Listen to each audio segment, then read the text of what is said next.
안녕하세요. 이것이 신앙 고백이다 시간입니다. 7권 시리즈 중에 세 번째 책 하이델베르크 교리 문답서 제13주일의 제33원의 첫 번째 시간입니다. 제13주일은 새로운 주제로 또 시작하는데 바로 독생자 또는 유일한 아들에 관한 고백입니다. 34문까지 이제 가는데요. 여러분 가지고 있는 책 301페이지 여러분 저와 함께 가서 새로운 주제에 대한 고백을 우리가 그의 의미를 한번 찾아보도록 하겠습니다. 그 전에 우리가 판서로 1주일에서 오늘 13주일까지 이르는 그 주제들을 한번 이렇게 목록을 한번 살피고 고백으로 들어가도록 하겠습니다. 볼까요? 자, 1주일부터 할까요? 1주일, 2주일, 3주일, 4주일, 5주일, 6주일, 7주일. 자, 먼저 1주일에 봅니다. 참된 위로, 그 다음에 비참함, 그 다음에 불순종, 그래야 타락, 정의, 정보자, 두 본성, 믿음의 첫 번째, 그 다음에 8, 9, 10, 11, 12, 13, 14 우리가 볼 거니까 한번 봅니다. 우리 8에서 보면 사도, 신경, 서론에 관한 것이고요. 그 다음에 아버지 하나님을 살폈고 하나님의 섭리를 우리가 살폈고 그 다음에 우리가 구속자에 대한 고백을 우리가 했고 그리고 지난 주일까지 기름 부음 받은 자 다른 말로는 그리스도에 관한 거죠. 그러면 오늘부터는 기억나세요? 유일한 아들, 독생자로 이어서는 이제 성육신으로 들어가야 되니까 수태에 관한 그리고 15문에 가면은 이제 고난 받으시는 내용이 등장하겠죠. 뭐 다 기억하기는 어렵겠지만 여러분 제가 반복하면서 여러분들에게 알려드리도록 하겠습니다. 자, 그러면 301페이지로 갑니다. 예, 저는 301페이지로 왔습니다. 제 13주일, 예, 유일한 아들에 관한 겁니다. 자, 우리도 하나님의 자녀인데, 저는 이 질문을 읽으면서, 아니, 뭐, 이런 질문이 필요하나, 이런 생각이 들 때가 있었습니다. 여러분, 왜 제가 이런 질문을 뚱땅지 같이 하느냐 하면 내용을 읽어보면 여러분 아시리라고 봅니다. 왜 하나님의 독생자 외아들 또는 태어난 유일한 아들이라고 불리나? 왜 하나님의 독생자라고 불리나? 이 말이죠. 이 그리스도에 관한 이야기는 우리가 31문에서 나왔잖아요. 우리 32문은 이제 그리스도, 크리스찬에 관한 이야기고 이러면서 여기는 이제 삼중직 이야기가 나왔죠. 근데 33문에 와서는 그럼 그리스도가 왜 독생자라고 하는 이유가 뭐냐? 이제 이 이야기를 지금 합니다. 자, 이 부분에 관하여 여러분 좀 아니 뭐 생뚱맞은 질문이냐라고 하지만 아주 그 분기점을 형성하는 내용이기 때문에 좀 유익 있게 보았으면 좋겠습니다. 왜냐하면 신앙교리 중에 가장 중요한 핵심적 그러니까 코 타픽이 뭐냐 이러면 바로 중보자라고 했습니다. 아주 중요한 주제입니다. 중보자에 이제 이르기 위해서 삼위일체 단성론 논쟁이 있고, 중보자 이후에 들어지는 이제 뭐 들어지는 것이 아니라 이제 밝혀지는 것이 구속론입니다. 그래서 이 중보 하여튼 여러분 안 잃어버렸으면 좋겠습니다. 좀 가장 핵심적 중보자, 조금 더 이제 교회사적으로 이야기하라면 그 삼일체론에 대한 논쟁에 세상에 감당할 수 없는 유일한 유일한 게 아니라 위대한 분이 있다면 아타나시우스잖아요. 아타나시우스가 26년 동안 6차례 이제 추방을 당하면서 알렉산드리아의 목사님으로, 목사님이죠, 결국은. 이제 사제로 지냈죠. 감독으로 지냈는데, 그가 추방을 6번이나 당하면서 썼던 책에 정말 제게 감동이 주은 것이 있다면 성육신에 관한 거였어요. 그래서 저는 왜 성육신에 관한 이 주제를 그분이 그렇게 중요하게 여겼을까라는 거거든요.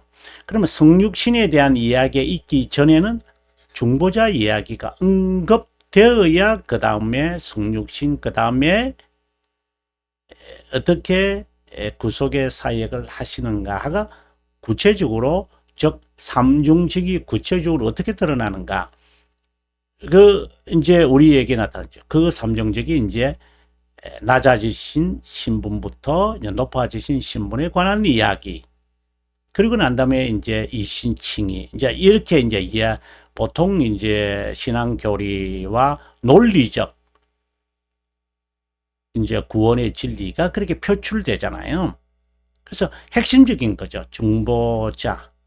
그러려면 성신에 대한 이야기가 이어서 나와요. 그래서 이제 다음 여기서 13주입니다만 14주일에 가면은 바로 수태의 성육신에 관한 이야기가 다음 이제 제 14주일에서 이제 우리가 고백이 될 거예요.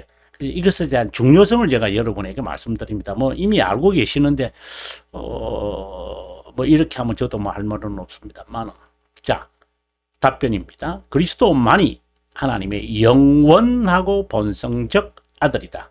다른 말로 신성을 지니신 분이다. 우리는 그분으로 인해 하나님의 은혜로 하나님께 입양된 자녀다. 다시 말해서 우리는 피조물이다라는 것을 지금 이야기하고 있는 거죠. 자, 봅니다. 제33문은 그리스도의 신성, 하나님의 아들이심을 말하죠. 히브리서 1장 2, 3절은 구속자 하나님에 관해 7가지로 선언한다. 자, 봅니다. 이 모든 마지막 날에 아들을 통해 우리에게 말씀하셨으니 이 아들을 만유의 상속자로 세우시고 그로 말미암아 세계를 지으셨느니라. 하나님의 영광의 광채요 히포스타시스, 본체의 형상이라. 그 능력의 말씀으로 만물을 붙드시고 죄를 정결케 하고 높으신 곳에 계신 지극히 크신 이의 우편에 앉으셨느니라.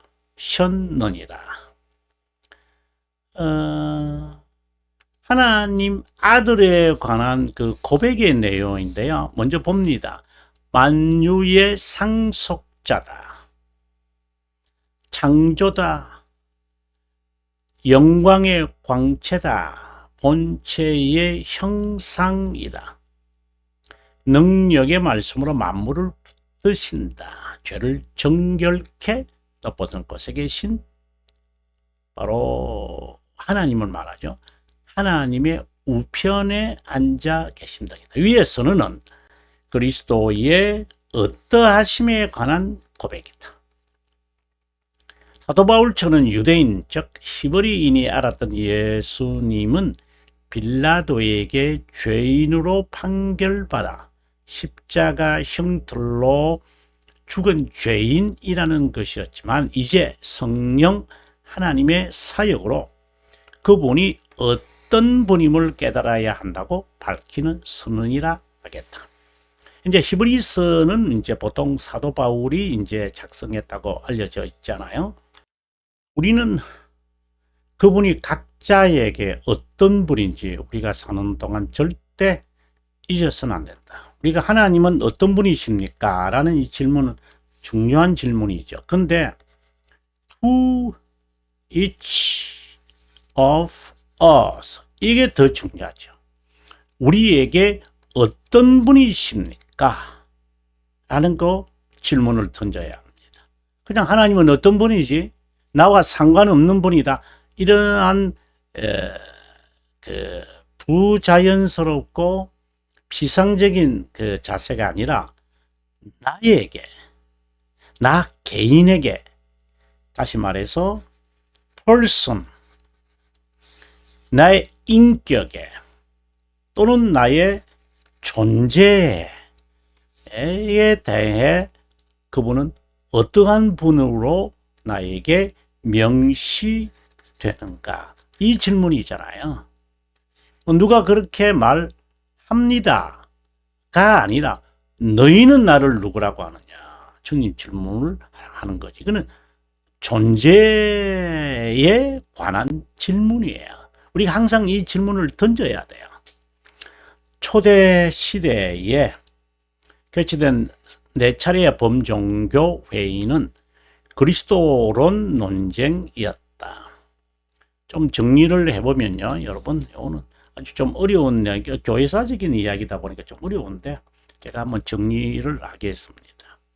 그 초대 밑에 초대 교회 그 신앙 논쟁은 아주 중요합니다. 그것을 우리는 한마디로 그리스도론으로 이야기합니다. 크리스탈로지라고 그렇게 하죠. 이거는 영어는 별로 중요하지 않는데 이 번역이 어떻게 번역하느냐가 이제 어떤 해석자에 따라 다를 수 있으니까. 이제 1차가 니케아라고 했죠. 나이키아가 아닙니다. 예, 두 번째가 콘스탄틴 노플이죠. 세 번째가 에페수스죠. 그 다음에 네 번째가 칼케돈이죠. 그거거든요. 이것은 325년에 381년에 431년에 451년에 뭐 이거는 그렇게 중요한 게 아니에요. 그냥 이렇게 습관적으로 제가 학생들에게 교회사를 가르치다 보니까 이제 그렇게 나옵니다만은 이 둘의 내용이 바로 그리스도의 신성에 관한 이야기고 이것은 그리스도의 인성에 관한 이야기예요. 이것을 일명 우리는 삼일체 논쟁이라고 그래요. 그리고 이것을 우리는 흔히 밑에 쓰겠습니다. 얼굴이 가려질 것 같아서 단성론 논쟁이라고 그래요. 결국 그리스도에 관한 이야기예요. 그래서 그리스도론 논쟁이라고 그러죠. 그래서 아주 중요한 내용이에요. 그리스도론에 따라서 이단과 정통이 구별될 수 있는 거예요. 너희는 나를 누구라고 하느냐? 이 말씀은 아주 그 신앙 고백, 그래서 그 사도 베드로가 신앙 고백을 하잖아요. 주는 그리스도시요 살아계신 하나님 아들입니다. 뭐 100%라고 봅니다만. 자, 그 이야기를 지금 하는데 한번 읽어보겠습니다.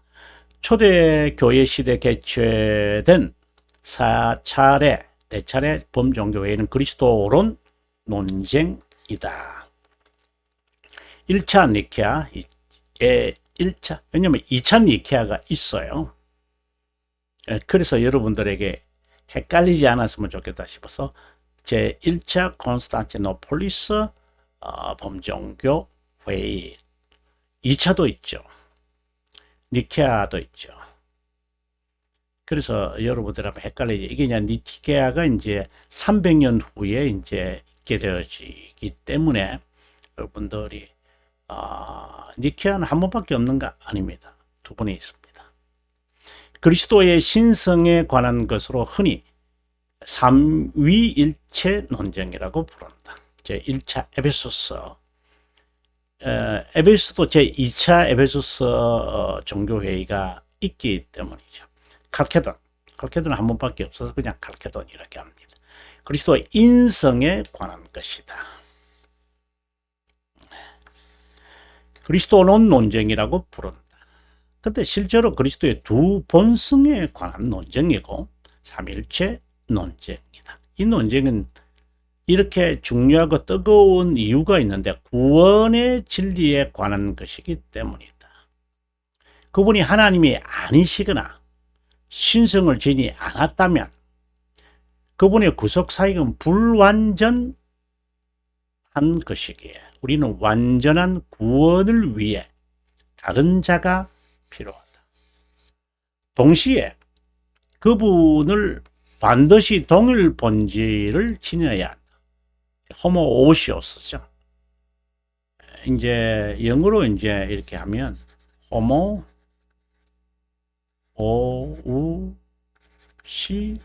이렇게 합니다.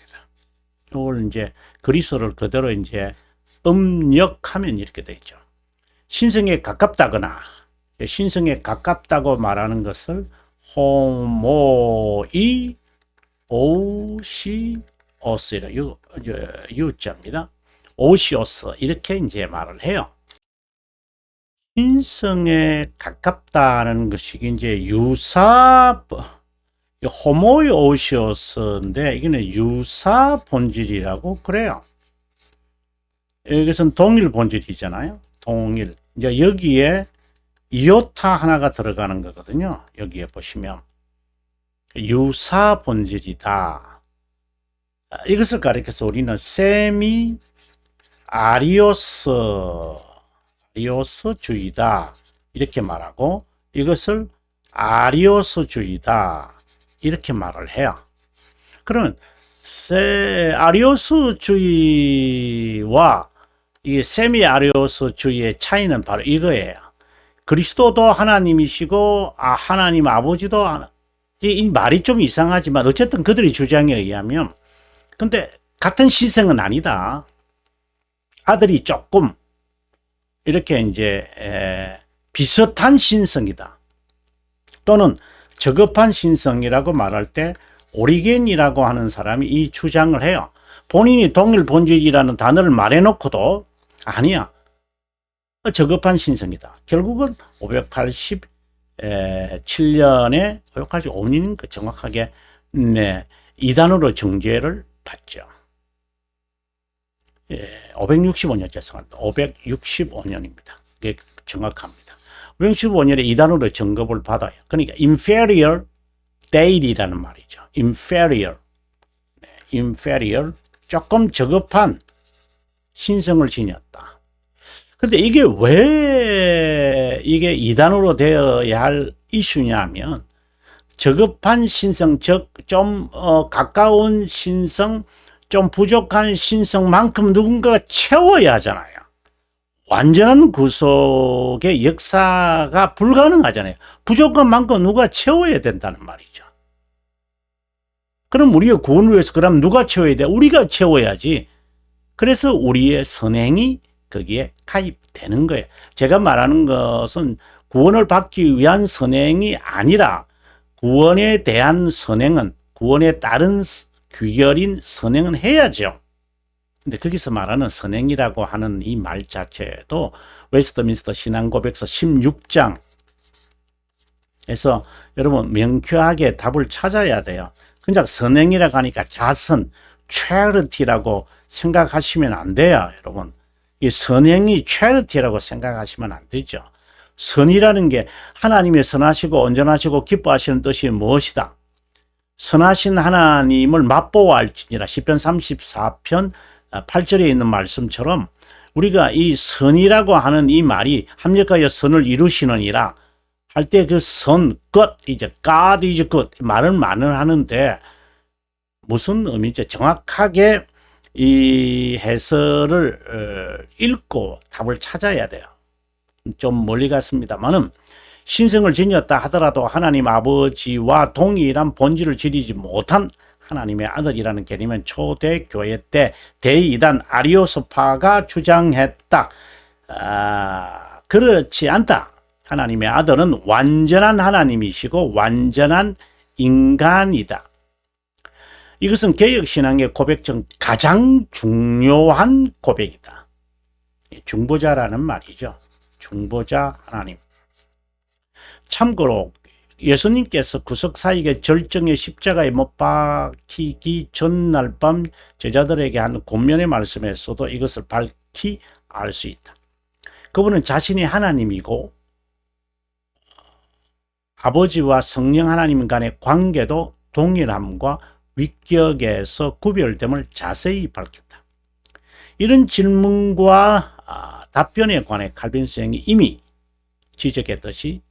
지적하며 설명했듯이 그분은 하나님의 참되고 본성적 아들이고 유일한 아들이시다. 이에 반해 신자는 입양됨으로 아들들 양자된 것이다. 이 양자됨에 관한 이 고백은 또 여기는 2권 14장에서 잘 말하고 칼빈 선생의 글에도 잘 말하고 있습니다만은 웨스트민스터 12장에서 이 설명이 아니라 한 항에 이제 제 12장이지만 실제로 1항밖에 없어요.